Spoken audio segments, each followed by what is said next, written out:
नमस्कार दोस्तों, L study YouTube channel में आपका स्वागत है। मैं डॉक्टर विजेंद्र सिंह।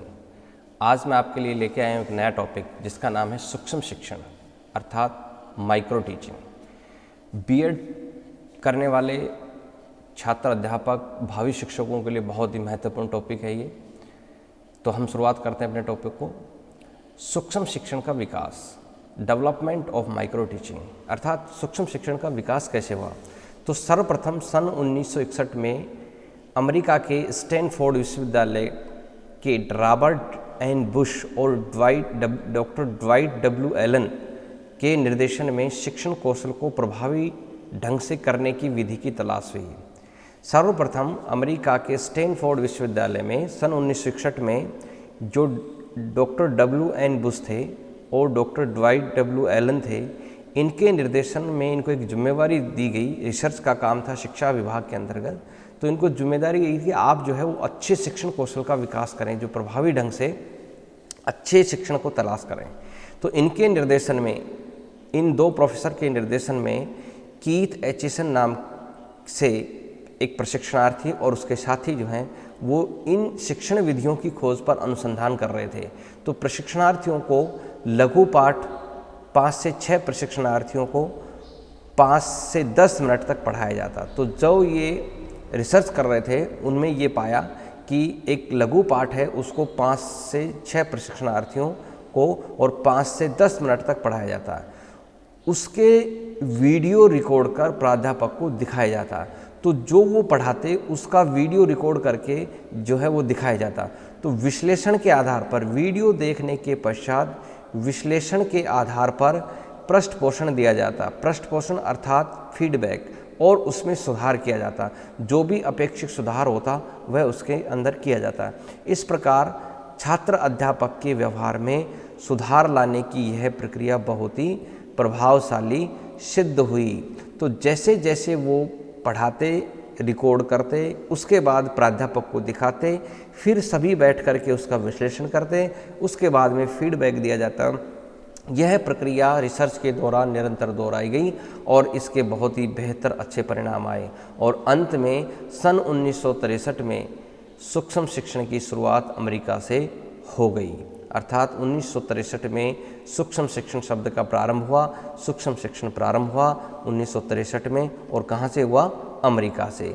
अब बात आती है भारत में।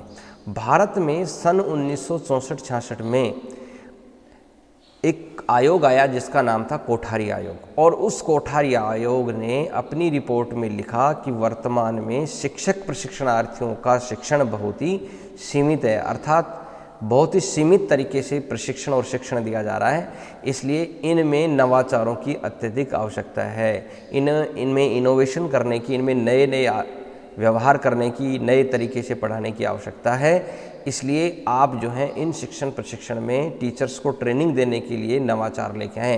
तत्पश्चात सन 1967 में डी तिवारी महोदय ने भारत में सूक्ष्म शिक्षण की शुरुआत हुई। अर्थात कोठारी आयोग के पश्चात में जो रिपोर्ट आई, उस रिपोर्ट के बाद में डी तिवारी ने 1967 में एक सूक्ष्म शिक्षण पाठ का जन्म कर दिया भारत के अंदर, और इसकी शुरुआत भारत में हो गई। अब देखते हैं इसका अर्थ। सूक्ष्म शिक्षण का क्या अर्थ है? Meaning of micro teaching. तो दोस्तों, सूक्ष्म शिक्षण जो शब्द है वो 2 शब्दों से मिलकर बना है। एक तो सूक्ष्म और दूसरा है शिक्षण। सूक्ष्म का क्या अर्थ होता है? छोटा, और शिक्षण का क्या अर्थ होता है? पढ़ाना। अर्थात छोटे अर्थ में, अर्थात छोटे पाठ को कम समय में कम छात्रों को पढ़ाना ही क्या कहलाता है? सूक्ष्म शिक्षण कहलाता है। और सूक्ष्म शिक्षण प्रशिक्षण की वह तकनीक है जिसमें शिक्षकों के छोटे छोटे व्यवहार में दक्षता विकसित की जाती। तो हम जब बीएड के छात्र अध्यापक को ट्रेनिंग देते हैं तो उसमें जो उनके छोटे छोटे व्यवहार हैं, चाहे वो प्रस्तावना कौशल हो, चाहे श्यामपट्ट कौशल हो, चाहे व्याख्या कौशल हो, चाहे प्रश्न कौशल हो, चाहे उद्दीपन परिवर्तन हो, ये विभिन्न जो कौशल हैं, एक एक करके 5 से 10 मिनट के अंदर, 5 से 7 मिनट में हम उनके शिक्षण कौशल के व्यवहार को परिमार्जित करते हैं। तो सूक्ष्म शिक्षण की विशेषता क्या है? परिभाषाएं क्या हैं। तो ये परिभाषाएं क्या हैं, ये देखें। एलन एम कीथ के अनुसार सूक्ष्म शिक्षण अध्यापन नियंत्रित अभ्यास का वह सूत्र है। एलन और कीथ ने कहा था कि सूक्ष्म अध्यापन नियंत्रित अभ्यास का वह सूत्र है जिसमें विशिष्ट अध्यापक व्यवहार को नियंत्रित दशाओं में सीखना संभव है। इसका क्या अर्थ हुआ, अर्थात अध्यापक जो है वो नियंत्रित दशाओं में, अर्थात 5 से 7 मिनट में, 5 से 10 मिनट में शिक्षक अध्यापक के व्यवहार को उसमें सिखाना संभव है। अर्थात हम एलन और कीथ के अनुसार जब बात करें तो सूक्ष्म अध्यापन कौशल है नियंत्रण अभ्यास का वह सूत्र है जिसमें एक विशिष्ट व्यवहार और नियंत्रण दशाओं में सीखना संभव बताया है। डेविड और यंग के अनुसार सूक्ष्म शिक्षण एक ऐसी प्रवृत्ति बताया है जिसके द्वारा नव शिक्षक, नव अनुभवी शिक्षक दोनों ही अपने कला को परिमार्जित करने के अवसर प्राप्त करते हैं। अर्थात चाहे नया शिक्षक हो, चाहे वो पुराना कोई अनुभवी शिक्षक हो, हम अगर उसमें अपने शिक्षण को परिमार्जित करना है, नवाचार करना है, तो उसमें सूक्ष्म शिक्षण बहुत ही कारगर साबित होता है। वह अपने शिक्षण को परिमार्जित कर सकता है, कौशल को विकसित कर सकता है। डेविड यंग के अनुसार। बीएम शोर के अनुसार, बीएम शोर ने कहा है कि सूक्ष्म शिक्षण कम अवधि, कम छात्रों और कम शिक्षण प्रक्रियाओं वाली होती है। अर्थात बीएम शोर ने कहा कि सूक्ष्म शिक्षण जो है वो कम छात्रों में, कम अवधि में, कम शिक्षण की जो है वो शिक्षण करने की एक प्रक्रिया है। CL सिंह के अनुसार सूक्ष्म शिक्षण का सरलीकृत एक लघु रूप है। LC सिंह के अनुसार उन्होंने कहा है कि सूक्ष्म शिक्षण जो है वो शिक्षण का सरलीकृत एक लघु रूप, अर्थात बहुत छोटा रूप है जिसको हम 5 से 10 मिनट में पढ़ा सकते हैं, जिसमें छात्रों का लघु समूह का अर्थ है 5 से 10 छात्र, लघु अवधि अर्थात 5 से 10 मिनट, और पाठ्य वस्तु एक छोटी सी इकाई अर्थात कोई भी एक टॉपिक पर शिक्षा प्रदान की जाती है, उसे क्या कहा है, सूक्ष्म शिक्षण कहा गया है। तो परिभाषाएं तो सूक्ष्म शिक्षण की बहुत हैं, किंतु ये कुछ महत्वपूर्ण परिभाषाएं अर्थात उपयुक्त परिभाषाओं से स्पष्ट होता है कि सूक्ष्म शिक्षण कम अवधि, कम छात्रों, कम पाठ्य वस्तु से कराया गया शिक्षण है, जिसमें एक समय में शिक्षण की जटिलता को दूर किया जाए, वही क्या है, सूक्ष्म शिक्षण कहा जा सकता है। तो इसमें शिक्षण की जो जटिलता है उसको दूर किया जा सकता है। अब हम पढ़ेंगे NCERT के अनुसार जो सूक्ष्म शिक्षण चक्र बनाया गया है उसके बारे में। तो देखो, साइकिल ऑफ माइक्रो टीचिंग, इसमें सबसे पहले जो है पाठ का नियोजन करता है छात्र अध्यापक, और ये पाठ का नियोजन अपने घर पे ही करता है। अब जब शिक्षण कक्षा में जब पढ़ाया जाता है तब वो शिक्षण जो है वो 6 मिनट का होता है। 6 मिनट तक सूक्ष्म पाठ योजना को पढ़ाएगा। फिर उसके पश्चात में जो प्राध्यापक गण हैं वो है और उस छात्र अध्यापक जो हैं वो सब मिलकर के उसका फीडबैक देते हैं। इसकी अवधि भी 6 मिनट होती है।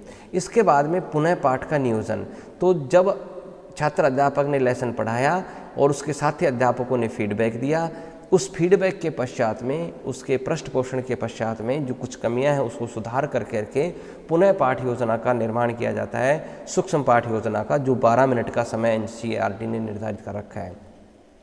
पुनः पाठ योजना के बाद में पुनः शिक्षण कराया जाता है, इसको भी 6 मिनट का समय NCERT ने दिया गया है। ये इसके बाद में पुनः शिक्षण जब कराया जाता है तो फिर उसको छात्र अध्यापक और जो प्राध्यापक गण है उसके द्वारा देखा जाता है, और जब फीडबैक दिया जाता है फिर पुनः फीडबैक दिया जाए, इसके लिए भी 6 मिनट निर्धारित किए हैं। तो ये एक चक्र है, और जब फिर फीडबैक उसको मिलता है तो उसमें सुधार करने की जो भी गुंजाइश होती है वो सुधार किया जाता है। ये जो सूक्ष्म शिक्षण है NCERT ने इसको 36 मिनट का समय निर्धारित किया गया है। ये सूक्ष्म शिक्षण प्रक्रिया तब तक चलती रहती है जब तक कि एक छात्र अध्यापक में एक संबंधित शिक्षण कौशल का विकास अच्छी तरह से नहीं हो जाए। अब यहाँ पर देखेंगे कि सूक्ष्म शिक्षण चक्र में सम्मिलित इन पदों को राष्ट्रीय शैक्षिक अनुसंधान प्रशिक्षण परिषद अर्थात NCERT ने भारतीय परिवेश में 36 मिनट की अवधि में इस प्रकार प्रस्तुत किया है। इससे पूर्व वाले चक्र मैंने बता दिया कि पाठ योजन शिक्षण 6 मिनट, पृष्ठ और शिक्षण 6 मिनट, फीडबैक उसका 6 मिनट, पुनः शिक्षण जो है वो 12 मिनट, पुनः शिक्षण जो है वो 6 मिनट, और पुनः पृष्ठ पोषण 6 मिनट। अर्थात कुल मिलाकर के NCERT ने 36 मिनट का जो समय है वो उसके लिए निर्धारित किया गया है। तो ये जो प्रक्रिया है वो पूरी प्रक्रिया सूक्ष्म शिक्षण कहलाती है, जो इस चक्कर के अंदर चलती है। तो मित्रों, ये जो मैंने आपको पढ़ाया सूक्ष्म शिक्षण, यदि आपको ये पसंद आया हो तो इसको शेयर करें, लाइक करें और हमारे चैनल को सब्सक्राइब करें, ताकि आने वाले नोटिफिकेशन आपको मिलते रहें।